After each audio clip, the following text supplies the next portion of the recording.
Hey everyone, thanks for tuning in. Steven here with Team Euphoric, and this is day 16 of the 80 Days to Your Dream Body course. Today's protein source is going to be turkey thighs with the skin, and today's going to be a back training workout. And the theme for today's workout is recovery. So, right now, I'm going to be explaining different modalities that you can incorporate into your training routine to help you recover quicker and enhance the effects of your workouts. Now, let's get started.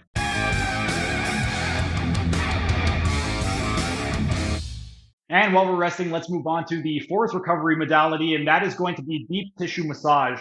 Deep tissue massage, the purpose is to target the deeper layers of the muscle as well as the connective tissue. And in terms of how exactly you would perform deep tissue, there are a couple different ways.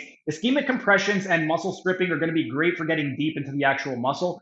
And with regard to the application, this is going to be great for somebody that has a lot of tension in their muscles and they're very, very restricted. With regard to this, it's going to be very similar to active release. The only difference is active release is very, very local, whereas a general deep tissue massage is more global. So if you find that they have a restriction in the rotator cuff muscle and you want to address that specific area, something like active release would be beneficial. Whereas if they have problems with the entire shoulder area, let's say they have issues with the pecs, the lats, the posterior deltoids, all in the area, then something like a general deep tissue massage would be better than active release technique because, again, it is more global. With regard to when exactly you would apply this, deep tissue massage is going to be absolutely terrific post competition or post workout to help alleviate any tension that is in the muscle. And in terms of some of the benefits, it's going to help you to break down some of the scar tissue in the muscle and relieve the muscle tension. It's also going to be very, very important at helping to reduce, with reducing tension, to be able to improve athletic performance. Because if the muscles are less tense, they're going to be able to move better. If they're able to move better, then the athletes are going to be able to perform better. So deep tissue massage would be an absolute terrific modality to use to improve performance and also workouts. But again, you would want to perform it after the workout as a general rule. In terms of some of the other benefits, one of the things that you're going to notice is that it is going to enhance the repair process with regard to their deeper tissues. Once you start getting into the deeper tissues and you start doing things like ischemic compressions and muscle stripping, it's going to improve circulation within the body. And that improved circulation is going to transfer into the actual tissue and it's going to help the tissue to repair itself.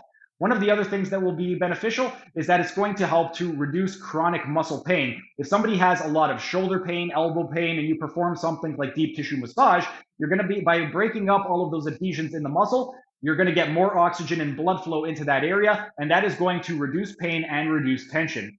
Another thing, it is going to promote more athletic ability. If somebody is really, really tight in certain areas, let's say, for example, in the front of the hips, if you play a sport where you involve a lot of running involves a lot of hip extension. So if you're tight in the front of the hips, you're not going to be able to get full extension of the hip and you're not going to be able to generate as much power in your sprints. So for somebody who has a lot of running in their sport, somebody like baseball players, football players, hockey players, you would want to make sure that the front of the hips are nice and open and you could you could do some deep tissue massage on the areas that are going to be infected, like the anterior aspect of the hip. And also you could treat the distal attachment of the hamstrings group, so the knee flexors, because when you run, you're also going to be using a lot of the knee flexors. But that is pretty much it. Johnny and I, we are going to be teaching you how to perform some deep tissue massage in some later videos. But if you guys have any questions with regard to deep tissue massage, be out on the lookout for those in later videos. But our time is up, rest is up, time for set number 5.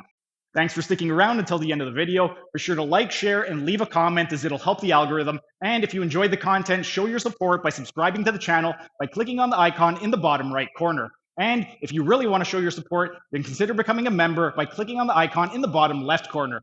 These new high quality videos aren't cheap to edit, and the $5 membership will really help with the video editing budget. You'll also get access to a ton of exclusive perks like early access to videos and this program design lecture playlist in the top right hand corner. And if you want to learn how to do a one-armed pull-up, then check out the playlist on the top left corner.